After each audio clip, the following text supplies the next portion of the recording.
Well, hello and welcome to Exceptional Living. I'm your host, April Ripley, and I'm so glad that you've joined us today. As you know, Exceptional Living, our purpose is to inform, to inspire, and to ignite the greatness that lives in you. And we share life changing concepts, strategic insights, practical tools, and proven strategies from local and global thought leaders, renowned experts in their fields, innovators, multi-hyphenate creatives, and global change agents, all to equip and empower you for credible influence, for distinguishable competency, and certainly for indelible impact. So, in a world where one is conditioned to fit in, know that you, yes, you, were created to be exceptional, to live a life unique by design. I'm so excited for our guest today. Ade Bamiro is a financial professional with many years of experience in banking in the United Kingdom. She's a qualified accountant. She has a passion for teaching and the building blocks of finance. After it became apparent to her that it wasn't something that was taught in schools or communities, but has yet a profound impact on our lives. Ade teaches a finance class online called the Finance Masterclass, and she also runs a real estate investment company called the Star Properties. I had the privilege and pleasure of meeting Ade first in Nassau, Bahamas, where she serves as a trustee of the International Third World Leadership Association under the leadership and founding of the late Dr. Miles Monroe, and also from her spiritual leader and advisor in the United Kingdom, where Ade lives, Pastor J.D. Modede. And so, Exceptional Living, please welcome our special guest, Lady Ade Bamiro. Hi, Ade. Hi, thank you. Thank you so much. Thank you for that lovely introduction. And thank you Oh, for having me on the I am so excited today. As you see, I'm wearing my green because we're talking finance today. We're going to talk some other things, but this is your lane. This is your metron. This is where you are flourishing. And certainly I love being a part of your WhatsApp groups that come in with discussions on finance and banking and investment. So I'm just really excited that you're here today, and certainly have had the privilege also of being with you in the United Kingdom on your show as sisters. And so this has just been a very pivotal past few years, Ade, in so many areas of our lives. And I felt that what you have experienced, and not just in your working, but also the spiritual insight that you have in finance, I wanted to share with our audience what you bring, your gifts and your talents. So thank you again for being here. Um, as you know, our show is Thank all you for about how to having live. me. Thank you. I'm so excited. You know, our show is all about how to live an exceptional life. So Ade, what does an exceptional life mean to you? What does it look like to you? An exceptional life to me is being true to who you are. We all are born into different cultures. We are born into different societies, and each of those have their own definition of what the norm is. Each of those have their definition of what is expected, what is the done thing to do. And while I'm not advocating that we just go against societal norm for the sake of it, if care is not taken, we may end up smothering who we are just to go with the flow, just to conform. And to me, exceptional living is being true in spite of all of that, contributing to society, being part of society, being part of the community, but still being your own person, still standing out, not standing out for the sake of just being different, but just being true to who you are. I hold something dear to me that you never reject who you are for the acceptance of anyone. That would just be an insult to the creator. Mm. He said we're wonderfully and fearfully made. So we owe it to him to live up to that.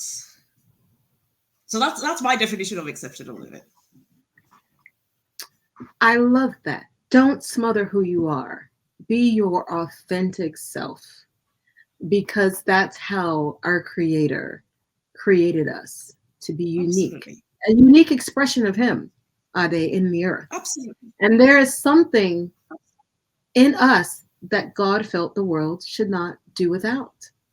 And we all Indeed. bring that. So we shouldn't smother that. I love that. Don't smother that.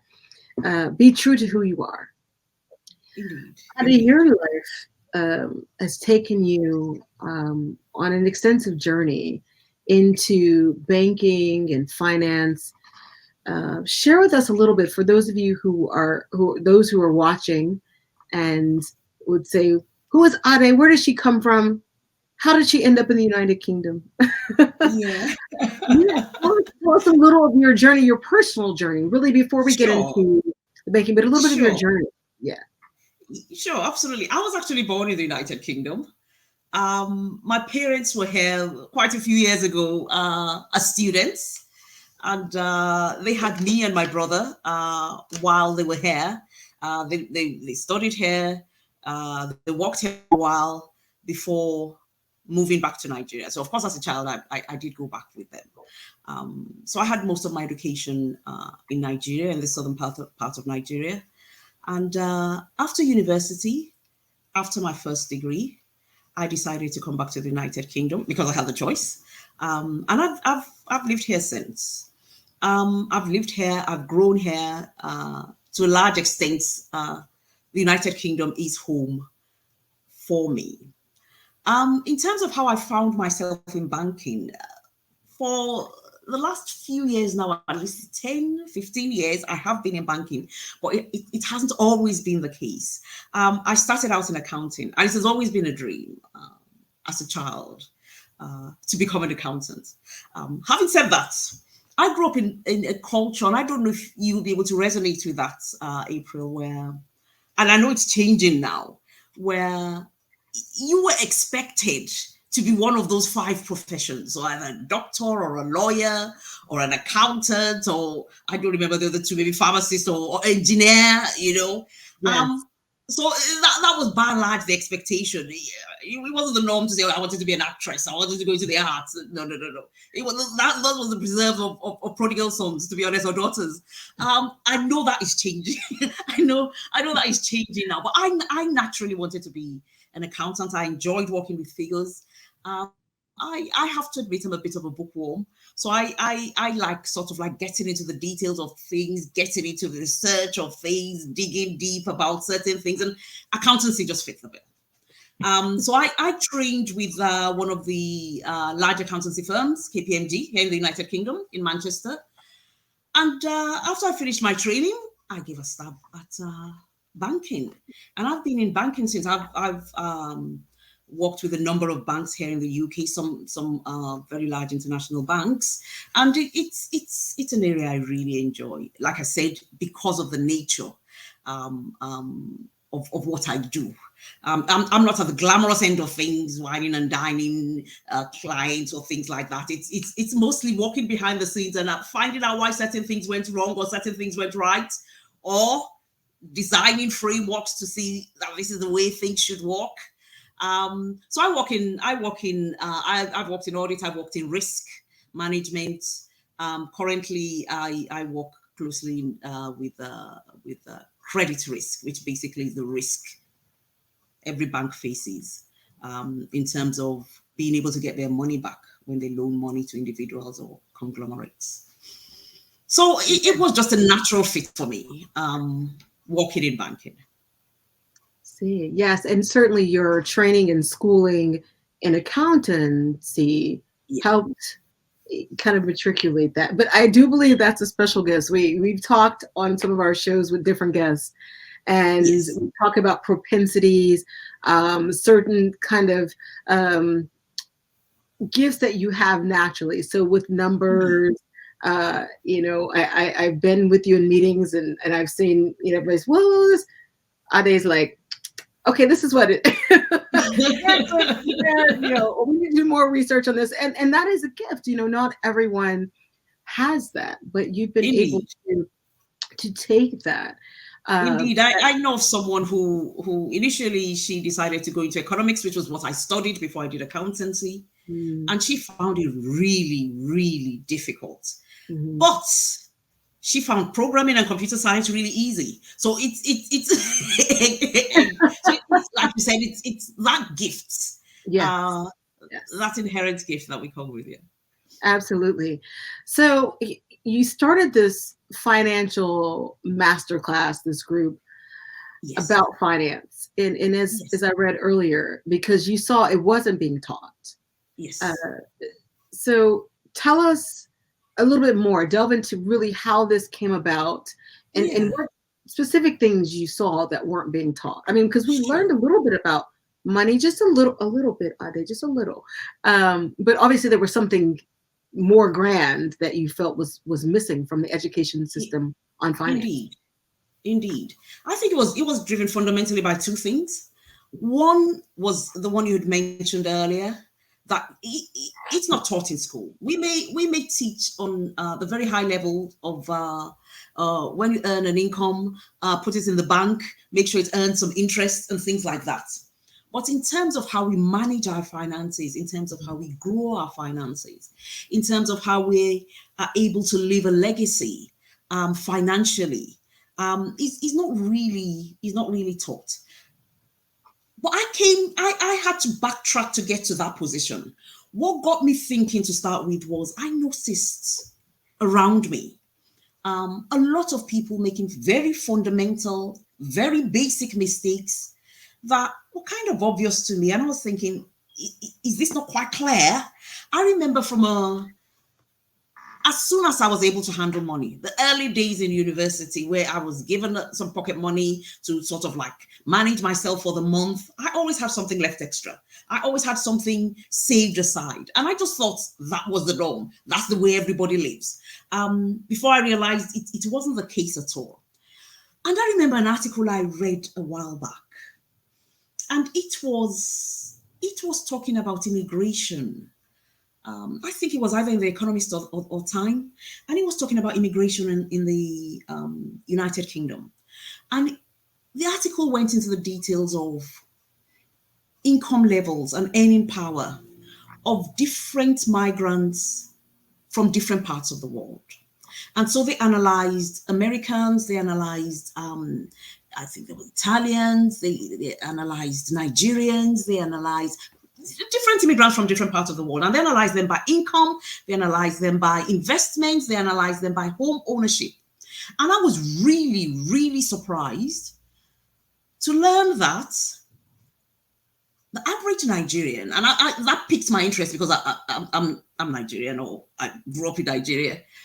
It piques my interest that the average Nigerian in the United Kingdom earns way above the average income, and also actually earns above the the indigenous British people. So when we looked at income earnings, the immigrants who earned the most were the Americans. I think it was followed by one of the countries in Europe. I think it was France. Well, I think number 3 or number 4 was Nigerians. So Nigerians actually earned more than the indigenous Britons, which looked like a good thing. But when it came to home ownership, Nigerians dropped off the list. So they went into the details of who owned homes the most in terms of percentages, and we just were nowhere to be found. So it was almost like we were earning this money, and it appeared, at least on the surface of it, that was just all being spent. It was not being invested, it was not being grown, it was not being, it just wasn't showing up anywhere else, which did give me a lot of food for thought that probably we need some education here. So, and not necessarily really formal education as in go back to school, but how do we manage things? I talk to people, I see people around me, and I see people earn more money, and the first thing we do is buy fancy cars, we go on expensive holidays, we get into designer stuff. The last thing on the agenda is let's grow this. Mm. So I felt there was a need. I felt there was a need. When you asked the question earlier, I went back 4 years to look for what I had put down and what I had shared with everyone when we kicked off the finance masterclass. And I'll read this to you. I'll read this to you. It's time we took charge of our financial destiny for our sakes and the sake of generations to come. This is a cry from the depth of my soul that we stop poverty and lack being synonymous with being Black. Mm, mm. Stop Fortunately, it is the poverty. case. Either you live in Africa, either you live here. Ade, that last sentence, stop poverty and lack from being synonymous with being Black, is powerful. And it's not just in the United Kingdom. Indeed. It's globally with people of color. So we call Black, Indigenous, people of color, BIPOC. There's lots of things going in the acronyms, right? But they're also, to your point, there is a movement of education of which you are a part, because oftentimes we think, well, they should know better. We've heard that, right? You should know better. Well, you don't know what you haven't taught. How would you know? How can you know? And so the fact that you have discovered, that you have learned, and now you're bringing it back. And I like something you said. You said you had to backtrack. So you looked and you turned and you said, how come I didn't know? Because sometimes we just kind of go along in life. Absolutely. And we're not paying attention to things. But I think part of that too goes to purpose, Ade. We talked just a few moments about that. That your talents, your giftings attunes you, if we could, to a different frequency. Your talents and attunes to the frequency of financial education, from your early learnings. Well, actually, demonstration of when you got money, you had some left over, to your desire to study in school accounting, and then to further that through experience in more education, and now to come back to say it's not really that you're not making enough. And people always say, well, I can make more, so we'll say okay, but it is more, as you just said, how you're managing that which you have. And isn't that biblically based, Ade? Absolutely. Yeah, absolutely. Faithful in little. Absolutely faithful in little. It's managing that. This whole the whole analogy that the kingdom of heaven was like a businessman who gave stewardship of resources. Indeed. And he said occupy, right? So that word actually means to earn interest, to do work while. So this article that you talked about is showing that it's not just the funds that we're earning, it's what we're doing with it in order to create wealth and generational wealth. Like there's two parts. Ade, so talk to us a little bit about the difference between wealth and then this generational wealth. What is that? Is there a difference, or is it the same thing? It's not entirely the same thing. There's a big overlap. And when I talk about wealth, if we're genuinely going to talk about wealth, it goes beyond finance. I'm just going to focus on the financial aspect. I mean, there's no point having all the money on earth and not being healthy and not being, I mean, the family has fallen apart, not being in touch with our creator. So there's a wide spectrum of wealth. But the one I'll focus on for the purpose of our show today would be the financial one. There's a school of thought that the third generation always blew up the family wealth. The first generation worked hard for it. They learned the lessons. They built it. They grew it. The second generation saw their parents do it. They understood hard work. They retain it. The third generation know no other. They were born into wealth. So they take it for granted and they end up blowing it. Generational wealth is when we can keep wealth sustained from generation to generation beyond the third generation. It's one thing to create a framework of wealth, the first generation creating a framework of wealth. And by the second generation, or by the time even the first generation die, it's all wiped out. That is not generational wealth. Mm-hmm. One of the wealthiest men to have lived said, a good man leaves an inheritance, not for his children, but for his children's children. And that inheritance goes beyond hard cash. It also involves a mindset, an outlook, a philosophy of being able to manage effectively, of being able to grow. A lot of people would say this, and it's just a fundamental truth that there are three aspects to wealth. There are three aspects to money. You have to earn it, you have to grow. You have to earn it, you have to keep it, and you have to grow it. And until we get to that mindset, we will struggle to build generational wealth. So there's a slight overlap. The wealth has to be created to start with, but to make it generational, it has to survive more than 3 generations. Mm-hmm. Otherwise, a mindset legacy is not being passed on. Yes. It's interesting that you gave the 3 different generations, Ade, because yes, there's the first that build it, they grow it, that's the hard, they usually come with very little. Yes. And we've worked hard to build it. The second generation does enjoy a bit of it, but they still have that work to carry on. It's a different mantle. And so then you have to saw their parents. They saw their parents do it. Yes, they saw them do it. So they know a bit about it. But the third, they are probably born into, as you said, the lap of it, the enjoyments, and all the inurance to it. But a good man and woman leave an inheritance. Indeed. My assistance wasn't gender. Yes, but, and that's another thing too.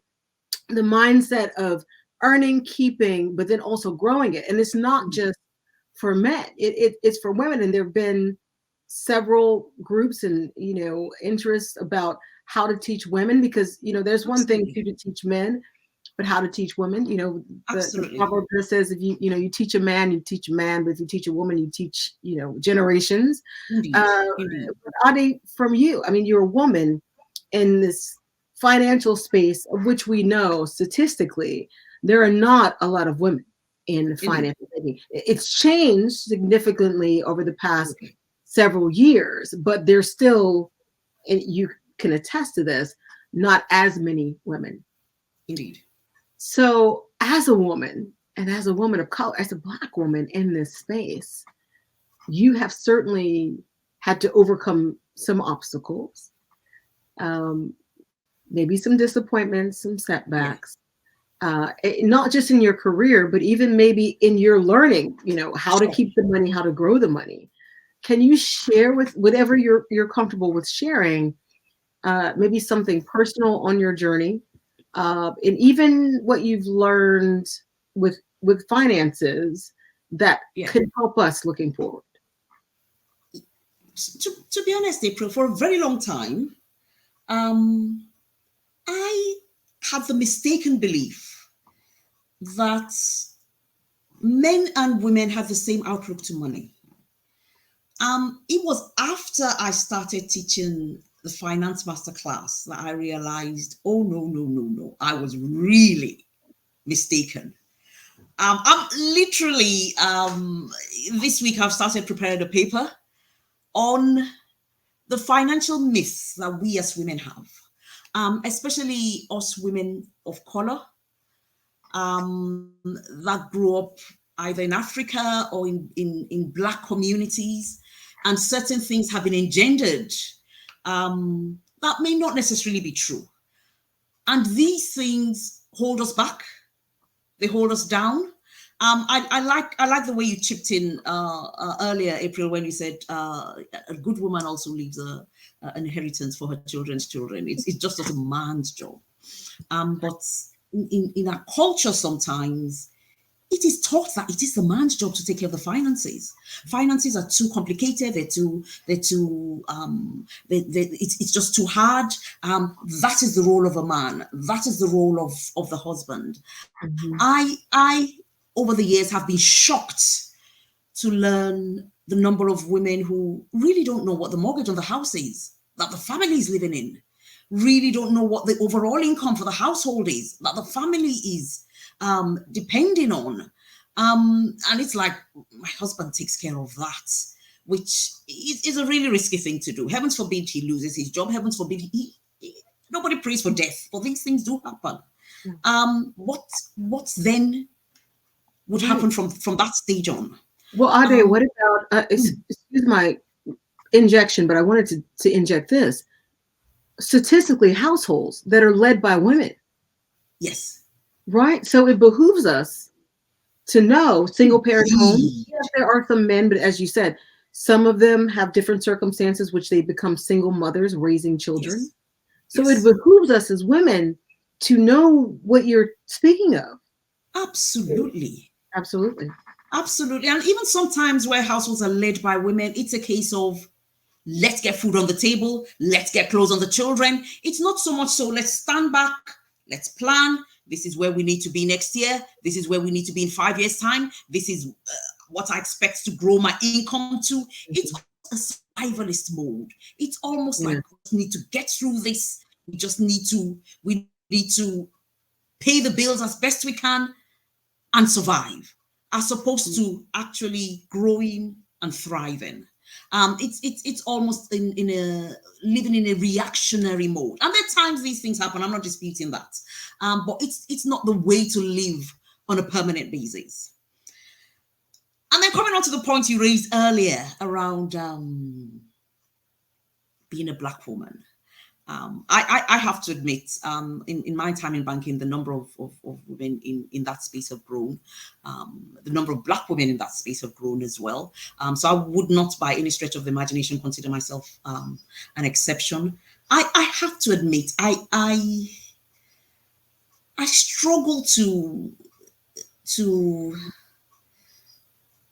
point to specific instances where I would say in my face racism had happened.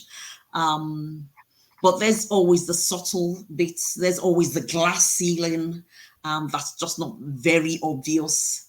I think where it's been more in my face is where I've done business. And there's been times where in the course of buying houses, I've gone into view houses and I've been told, go back and tell your boss this is this. And I don't try to correct anybody that actually I am the one buying I am the boss. I just don't bother. It's just assumed that you have to be working for someone. It has to be, I don't know if I'm making sense. There've been houses we've let out and I've walked in and I've said I'm the landlord and it's like, yeah, right. Try fully the other leg and general things like that, which personally I don't take for granted. Every human being has their own biases, and the key thing is we should not let that tie us down. The important thing, and it's one thing I do personally is sort of like read to myself affirmations about who I am, because in the part of the world I live in, being a minority on two levels, being Black and being a woman, a lot of what you'll hear about yourself is not going to be positive. And if that's the only thing you hear about yourself, it's only a matter of time before you believe it, because faith comes by hearing and by hearing.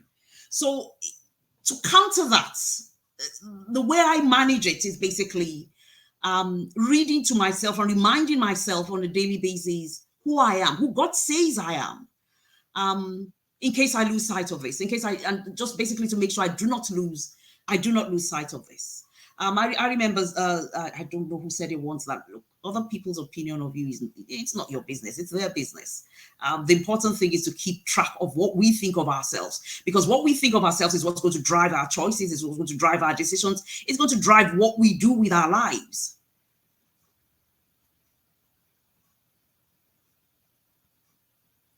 I can't hear you, April. You're on mute. Spot on. Yeah. Are they? Yeah. Spot on. This is exactly what we need to know for today. That it is in our power and our ability to learn about finance, to learn about wealth. It doesn't matter if we're a woman, if we're a minority, even in a marginalized community, that platforms and access to social media, your Facebook, your Instagram, YouTube, there is information that is available for more persons than there was previously. We still have some work to do to give access to communities to be able to get these, but the billions of people who are on these social media platforms has helped to, I don't know if it's level the playing field. Are they? Those are some things people talk about, leveling the playing field, but it's certainly brought the mountain down Indeed, more than it absolutely. has When you see someone like you doing what you want to do, it gives you more courage been. to go Yes, ahead. Yeah. yes, to do that. And as you were talking about the housing, those are things in finance, high interest rates. Um, there was a huge article not too long ago here in the United States about a home, an appraisal that was made by a professor at a very prestigious university in the DC area. Gave them one rate for the appraisal. When he asked a colleague, a non-black colleague, to go into the house and be there for the showing, take all the traces of Yeah. their pictures, their I read that article. almost, you saw Absolutely. that this went now. So to your point, it's Yeah. these things, they're in human resources, now there are diversity, equity, and inclusion in corporations, these DEI officers, things that we've worked with along the way, are they right? Yeah. We've lived it. And they talk about aggressions and these microaggressions. You walk into a place like, Absolutely. oh, you own that? This is your business, and you want to say as if to say. But unfortunately, I've walked into a bank. I'll tell you a story. Ironically, it's not the bank I work with now. Mhm, I walked into a bank once, and I had a check for £1,000 that I needed to pay in, mhm, and she took the check from me, mhm. looked at me, looked at the check. I'm sorry, that's Google. Google Assistant. Google Assistant saying something. With your Looked check, at me, £2,000. looked at me. No, it was £1,000, just £1,000. Looked at me, looked at the check, and it was almost to say, she didn't say it, but it was almost, the look was, where did you get this from? Or where did you steal this from? Mm-hmm, mm-hmm, And the irony of it all was, I actually worked with that bank, but with it at the head office. This was a local branch here in Northampton. So she kind of she didn't pay in the check. She kind of disappeared behind the counter. Maybe she went to speak to a supervisor or speak to whoever, I don't know. mm-hmm. I don't know if they did any searches or the supervisor told her off. I don't know what happened. But immediately she came back and she was all all professional. But those kind of microaggressions Mm-hmm, that you mm-hmm. get in a number of places, Yeah, unfortunately, that is the unfortunately. world we live in. Yes. I'm acutely aware that you cannot go around changing the opinion of everybody. I'm not saying it's okay. And I'm not saying there shouldn't be education. And I'm not saying there shouldn't be sort of like teaching around this. But we can't let that hold us down. We can't let that hold us back. It is what we think about ourselves. And we can't just fall into what we think about ourselves. We have to cultivate what we think about ourselves. We have to be deliberate about what we think about ourselves. Cultivate, deliberate. Talk to us about how we cultivate ourselves, Ade. Oh, How do wow. we be deliberate and intentional? You talked Oh, about wow. mindset the earlier. You talked about Yes. wealth really begins with the mindset. Yes, indeed. And that grows when you talk about generational. It's still foundational for Yes. creating wealth, but to get generational wealth. But now you talk about cultivating and being deliberate in creating financial wealth and generational wealth. Talk to us Oh, about that is such a wide and deep question, April. If I start with just going back to the truth that the very first philosophy we have around finance, or the very first understanding we have around finance, is what we pick up from our parents. So if we see our parents being very careful with money, being able to weather financial storms, the chances are, I'm not saying it's a certainty, but the chances are we would pick up those habits. If we see our parents lurch from financial crisis to financial crisis, if we see a pattern of harvest and drought, we're going to internalize that is the norm. I've seen adults, and it was one of the reasons I was prompted to start the financial masterclass, and I've gotten to that stage, April, where too many people have asked that, okay, when is the book coming out? So I haven't got a choice. The book has to be published this year. I have not got a choice. It has to be done now. But I've seen too many people earn substantial amounts of money and then just blow through it like a child in a sweet shop. Brand new cars every 3-4 years, houses that you're really going to struggle to pay the mortgage on should things change from where they are in the slightest. I've seen it again and again, and unfortunately, it is a mindset that had been inculcated. Now, for a very long time, I've kind of taught on budgeting, on planning. You mentioned earlier we live in the information age. There's the University of YouTube there. There's so much information online in terms of how you can manage your finances, in terms of how you can grow your finances, in terms of how you can best save. But we don't do this. We don't do it because we have an outlook, because we have a mindset. Like ancient King Solomon said, as a man thinks in his mind, so is he. Not as a man's mind is exposed to certain information, so he is. It's as he thinks, what those subconscious beliefs are. And sometimes we don't know, we're not aware. Well, that's why they're subconscious. We're not aware of what those beliefs are. So regardless of the tools, regardless of the formal education around certain things, people don't change because there is a mindset. So how do we then change our minds? To change our minds is a concerted thing. It's not, oh, I'll change my mind about that and that's fine. It has to be deliberate. And how do we go about that? We flood our conscious mind with the information we want to drip into the subconscious. So if I really, let me give an example. I'm really gearing myself up to write this book. And there's a teaching online by Dr. Miles Monroe, God bless his soul, on how to publish a book. And I made a decision. I was going to listen to that teaching 70 times. I would listen to it like 2-3 times a week for the next XYZ months. But because I really wanted that to sink into my subconscious. I really wanted that. I really wanted my mind to change around certain things. So when you find yourself just naturally thinking in a certain way, then it has hit your subconscious. But before you get to that point, it has to be a concerted thing. And it doesn't necessarily have to be just through listening to things online. There are books to read. There's another book club I run. I didn't mention that earlier, I forgot. So there's a book club I run as well, online as well. And it's about just expanding your mind, continuously feeding our minds, because it's back to that fundamental truth. As we think, so we are.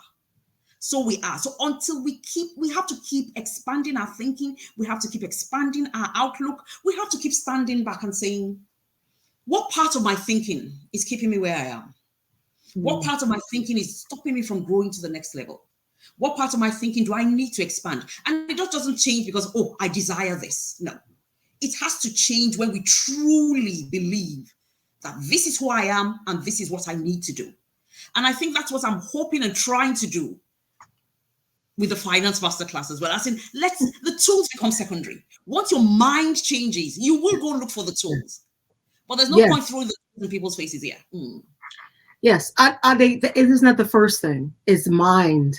Change your mind. Repent. Change your way of thinking, because we all live our thoughts. Indeed, absolutely.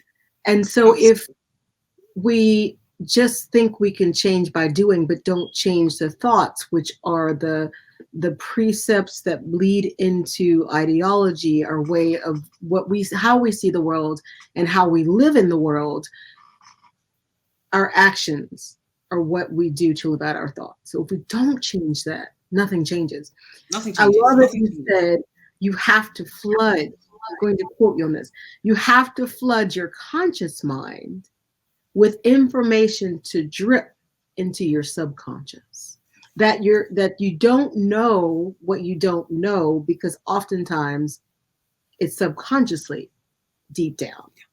And a lot Indeed. of this goes back, as you referenced earlier, to our upbringing as children, how our parents view money, how their parents view money, or guardians, or what have you. So, interestingly enough, Ade, wealth can be generational. So can then life ideologies, Oh, absolutely. right? So Absolutely. what you've been taught, you live, then you transfer that, or just transfer that same thought life, that same philosophy into your children, or if you're a guardian, or whomever, it's transferable. So just like wealth can be transferable, our thoughts are. And this is why, Ade, it's important Yeah. for us to be around, as you said, persons who have a different mindset about wealth, Indeed. Indeed. to have this tribe, and that's part of cultivation. It is cultivating, creating an environment that goes against the natural deterioration, Indeed. um, but intentionally is planted, watered with reading, Indeed. being a part of the Facebook Finance Masterclass, going online, learning things that can help you better understand. This is how you're Indeed. cultivating. This is how you're learning. Indeed. Um, this is so powerful. Um, Hade, to be in a field where you have had to climb the ladder in stilettos, break glass ceilings, um, think outside of the box. Someone said, whoever told you there was a box? A box is containing. So think outside of it, Absolutely. be innovative. We're looking ahead. Where we are now, our world has changed in the past 2.5, 3 years, and it's continuing to change. What do you see looking forward in the um, Yeah. financial industry? What do we need to be more aware of? What do we need to know now looking forward? We can't, I Indeed. know we don't know everything, but there's certain things I'm sure that you've been Sure. keeping Sure. a watch on. Please share with us. The financial world, as with every other aspect, is often cyclical. There are no seasons that are here to stay. We have seasons of stability, we have seasons of instability, we have seasons of recession, we have seasons of boom and growth. It is the norm. It is the norm. But the important thing, like I mentioned earlier, is understanding principles, because principles outlive seasons. Once you understand the fundamentals, once you understand the laws that underpin finance, that underpin growth, then we can apply them across seasons. And I think that's the important thing we need to understand. And to be able to apply those principles, we have to have a mindset attuned to those. I remember teaching once on the on the finance masterclass that what I see again and again is a lot of people running after sort of like these big bang returns, as in you just want to get rich overnight, invest $1,000 to get $100,000, invest in this cryptocurrency or that crypto. And I'm not knocking cryptocurrency as a whole, but I'm aware that majority of people who invest in cryptocurrency do not understand what it is. They have only invested because they expect huge returns. So in terms of, don't go chasing after huge returns, understand what you're investing in, understand your philosophy to money. So I think those are the key fundamentals that we need to be aware of, first of all. Having said that, in terms of what is potentially coming down the tracks in this part of the world, in Europe, we're looking down the barrel of an energy crisis, which would have a knock-on effect on almost everything. Um, Russia has shut off the gas for about 3 days now. Fair enough, most countries are living on the reserves they have. Um, how sustainable this is another question. Energy prices have gone through the roof. Inflation has hit a 30-year high in parts of Europe and in the UK. How do we deal with this? From a financial perspective, it's understanding how you plan, what you spend, how you continue to save. And the mistake, especially women make this mistake, is that we save for saving's sake. We don't save to invest. And when we invest, when it's not getting the returns we desire in the short term, we then panic and sell up. And until a kernel of wheat, what I keep saying to people again and again, until a kernel of wheat falls to the ground and dies, it abides alone. And you don't go uprooting that kernel of wheat when it is still in the process of dying. You wait for it to die, because it's only after death will there be growth. So it's understanding that principle. Yeah. It's not. I sort of like taught on funds not too long ago, and a number of people did set up some accounts where they could just put in something every month to have this grow. And a number of people have come back and said, "Oh my God, it's sort of like grew initially, and then it's sort of like started to shrink. What do I do?" And I said, "No, think of it this way: rather than panic and sell up and say, 'Oh my God, my profits are getting smaller and smaller,' have you thought of the other side of the coin, that it's now cheaper to buy? So why don't you continue to buy right now? Because it's giving you a wider option for a bigger profit." Think of it that way, rather than panicking. You can, I mean, a lot of what we see on telly, the markets have gone up today. The markets are, buy, sell. That really is not how you should live your financial life on a day-to-day basis. There's some people who need to live like that. And those are the pension funds. Those are the hedge funds. They need to make their profits on a day-to-day, margin by margin basis, not an individual like you and I. I don't know if I'm making sense. And No, so, you are, Ade, you are. And you said that so many times. And I know with my investments, when I first started, I said, okay. And I looked, I was like, wait, it went down. It was red. I want them to see all green, and you're checking, you want all green to grow. yeah, But it is. And again, like you said, when you plant something, you don't go and pull the seed up, or you see that one little shoot and go, okay, you don't have any ears of corn, I'm pulling you up. exactly. There's a time to it. It goes, and scripturally in Deuteronomy, when it talks about wealth, it translates, wealth is accumulated. So it's over time, it grows. And so we're having to learn self-delayed gratification, Ade, right? Not with the first profit do we eat, because even farmers know this, right? You can't eat up all of the seed from your harvest. Exactly. You take some, you sell, the other you have to save to plant for another harvest. So and I know, being, when I was a little younger, I was like, no, I don't want to see it, because sometimes it's like, put it in the account and you're tempted to say, wait, there's a sale on it. So I've seen this in the WhatsApp chat. So you can set or have your planner, or however you do it. There's a lot of, things maybe a little different in the UK, but so you can either have it set where your profit just goes back into the fund. Indeed. Or set in some way where it doesn't go into your everyday account. Absolutely. Right? Because some people have things, their profit go in everyday account, and you're just out and about. That's not good. As you said, you're trying to learn not just to save, but to invest a portion of what you save. Indeed. Right? Indeed. To be honest, at some point in your life, what you earn from your investments must outstrip what you earn from a job. If you're on a job, or it should outstrip what you earn. Your passive income should outstrip your non-passive income at some point. So it's not something, it's not nice to have. You know what? I'll have some change left and I'll invest it. What I teach is the first thing that comes out of any income is your tithe. The next thing that comes out of any income is what you're going to invest. And I fully acknowledge that what might be left might not be enough to pay all the bills. I get that. Now, if you tell the electricity company that I'll pay you half this month and I'll pay the other half next month, they'll take that half. They won't say, no, hang on to it until you get that money. No, they will gladly take it. So you could manage things that way, to be honest, but don't fail to pay yourself.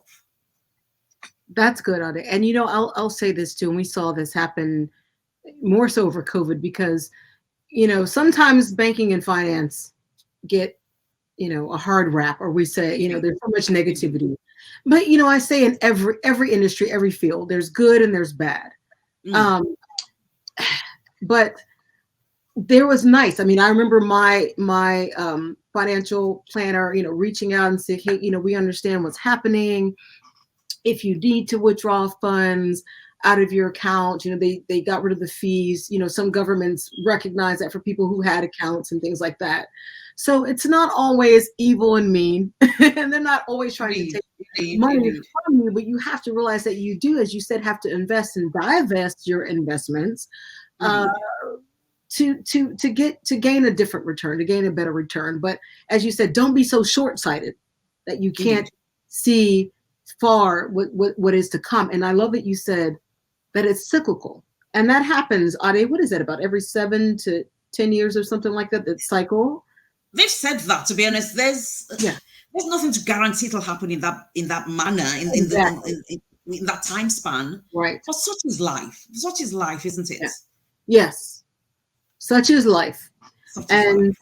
as you said, when you understand the principles of financial stewardship, management, and investment, it doesn't matter what season you find yourself in, It doesn't. because you save in the good times, you save in the bad times, you invest in the good times, you Absolutely. invest in the good times. And Absolutely. Ade, something you said that was so powerful is how you perceive it. The woman said, the stock is falling, I need to sell it. And you said, Mm. it's cheap, buy it, it's going to go up. And I remember this with GE. That was a company here, Yeah. General Electric. And it went down, and someone said, I'm selling mine. I said, no. And I didn't, I was like, no, I think I'm just going to wait, because I knew too that this is a long history company. It's a long I'm not haul thing. talking about someone Exactly. who came up.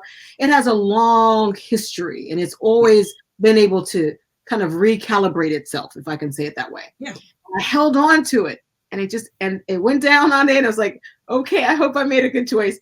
But it started ticking back up, So again, your investment is not just, as you said, the quick turnaround Indeed. that some Indeed.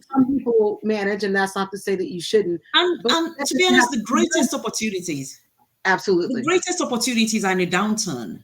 Mm, Um, the mistake a lot of people make is we just go with the flow and we go with the crowd. So when mhm, everybody's panicking, we panic as well. When mhm, everybody's is dumping their stocks, we dump those as well. But like I said, it just might be a good time to pick up cheap stocks and build up your portfolio. I remember when I initially started out in property, and there were a couple of houses I bought about 10 minutes from where I live. And a downturn came soon after I bought those houses, and they were valued at half the price I had bought them. mm. And there were houses around that neighborhood that were literally half the price I had bought those houses, but I didn't have any cash. The banks had stopped loaning money, and it was really difficult to get a mortgage at that point in time. But I didn't have any cash to have bought more houses. And the lesson I took away from that is the next downturn will not catch me in a similar position, Mm. because there are always opportunities that come with a downturn. I mean, a very, very good example is, who knew of Zoom before the lockdown? We Well, use Jabba, we use so many other things, but not Zoom. And it's like almost like we can live without it now, to be honest. mm.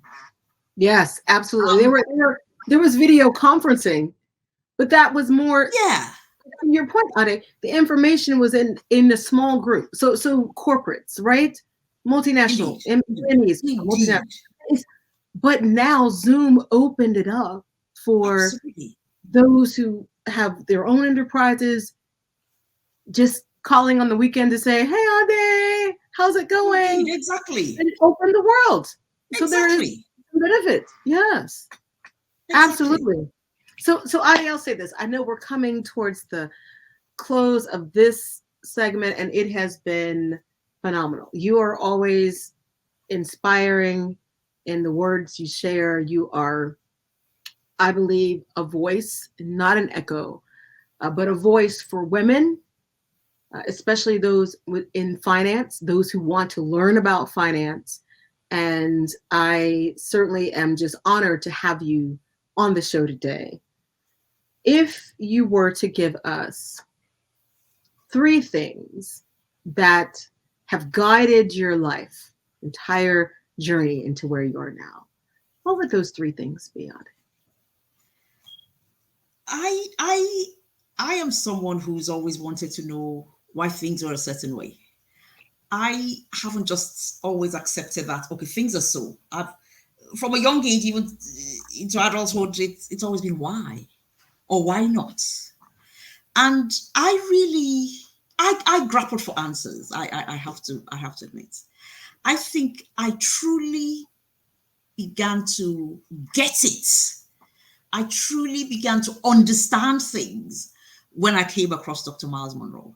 And he taught about principles. And Mm, he taught about principles. The roadmap from A to B in any endeavor are the principles required. In any result we want, beyond finances, in relationships, in careers, in our relationship with God, there are laws, there are rules, there and what so whatever result we want, find out what the rules are. And mhm, I'm not talking of the rules of men, I'm talking of fundamental principles. Find out what those laws are, mhm. apply those laws to get the results. So I think one guiding thing for me are principles. And we have a book of principles called the Bible. There's no area of life you want to look for in there that you would not find. You're correct, Ade. I think some people think that because it's an ancient book, right? Mm, But what makes it transformative and transcendent is what you talked about, that the principles and the laws that are in that book indeed. are still with us and working today. They will always be with They've us always been there. because And it's, creation was founded on them. They would yes, always be with us. yes. And Dr. Monroe would say that, right? Life is easy when you live it Indeed. according to principle and you learn the laws and the Indeed. rules, or as Dr. Cindy Trim says, the rules of engagement. Learning Indeed. how to work the principles and the laws and engage them into your life to see it transform for the better. Indeed. Ade, thank you so much for being on this program. I am just overjoyed. Oh, thank Thank you you. for what you have demonstrated as a leader, as a leader. Talked I about like that. your commitment. Yes, your commitment to learning, being teachable, coachable, growth, but then not just keeping it to yourself, but sharing it with others and the community and the village and the global village. And part of that was from your curiosity, but you've also learned that when you live your life according to principles and laws based upon biblical truth, the kingdom of God, that success is your ordained and sure future. So Indeed. thank you for being with us today. I appreciate you and honor you so much. Oh, Thank you. thank you so much. Thank you so much, April. It's Thank been an you. honor. Thank you. You have just heard from Ade Bamiro.